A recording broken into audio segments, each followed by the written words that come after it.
Magandang araw Pilipinas, narito po ang latest Weather Today forecast.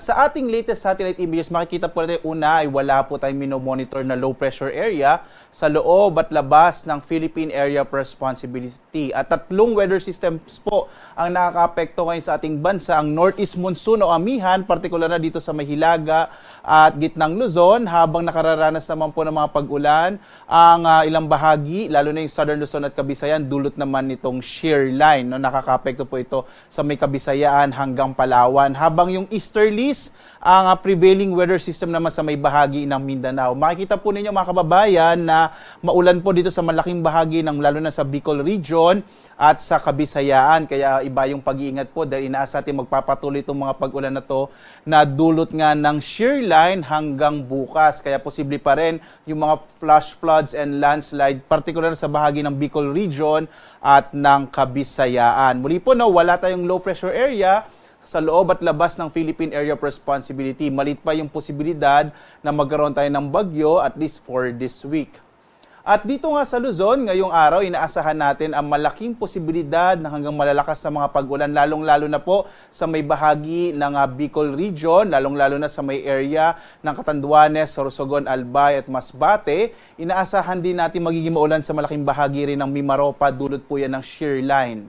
Ang northeast monsoon o hanging amihan naman na magdadala ng mga pag-ulan, partikular na sa may bahagi ng Cagayan Valley region at dito sa may area ng Aurora, Quezon at ilang bahagi ng Bicol region, yung Camarines Sur at Camarines Norte. Habang ang nalalabing bahagi ng Luzon, makararanas ng mas maulap na kalangitan na may mga mahihinang pag-ulan na dulot naman yan ng hanging amihan. Medyo malakas pa rin po kasi yung amihan ngayon, kaya mapapansin natin, medyo malakas yung hangin sa malaking bahagi ng Luzon at medyo mabababa yung mga temperaturang ating nararanasan. Dito nga sa Lawag, agwat ang temperatura natin 19 to 28 degrees Celsius. Sa Baguio naman, nasa 14 to 20 degrees Celsius. Sa Tuguegarao, nasa 19 to 27 degrees Celsius. Habang sa Kamaynilaan, nasa 21 to 30 degrees Celsius. Ang asa natin agwat ng temperatura sa araw na ito. Sa Tagaytay naman, 21 to 26 degrees Celsius. Habang sa Legazpi, nasa 24 to 28 degrees Celsius. Dumako tayo sa Palawan, Visayas at Mindanao. Dito nga sa Palawan, kung saan nakaka-apekto ang shear line, inaasahan din natin magiging maulan ng panahon. Agwat ang temperatura sa Palawan, dito sa Calayan Islands, sa 24 to 30 degrees Celsius. Sa Puerto Princesa naman, sa 24 to 30 degrees Celsius. At maulang panahon din ang mararanasan sa malaking bahagi ng Kabisayaan, lalong-lalo na po dito sa may Eastern Visayas at ilang bahagi ng Panay Islands. Ang agwat ng temperatura natin sa Tacloban, nasa 25 to 30 degrees Celsius. Sa Iloilo, 25 to 30 degrees Celsius. Habang sa Cebu, 25 to 30 degrees Celsius.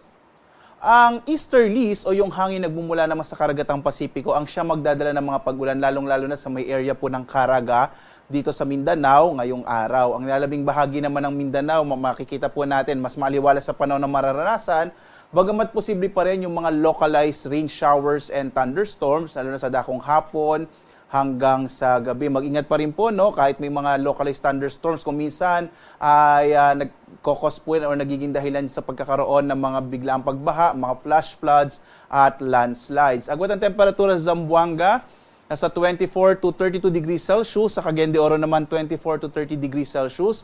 Sa Davao, nasa 24 to 32 degrees Celsius. Issue tayo ng weather advisory. So ito po yung babala natin dahil inaasahan natin ngayong araw magtutuloy-tuloy yung malalakas sa mga pag-ulan, partikular na sa malaking bahagi ng Kabisayaan. Ito pong Eastern Visayas at mga lalawigan sa Panay Islands, yung Aklan, Capiz, Iloilo, Guimaras at maging dito sa may Negros Occidental. Magiging malakas din yung mga pag-ulan sa araw na ito sa may area ng Masbate, Sorsogon at Albay. Kaya po mag-ingat po yung mga kababayan natin, lalo-lalo na sa mga posibilidad ng mga biglaang pagbaha, mga flash floods, or pagguho ng lupa, or tinatawag natin mga landslides po. At itong mga pag-ulan na to ay dulot ng shear line. Ito yung banggaan nga na mainit at malamig na hangin.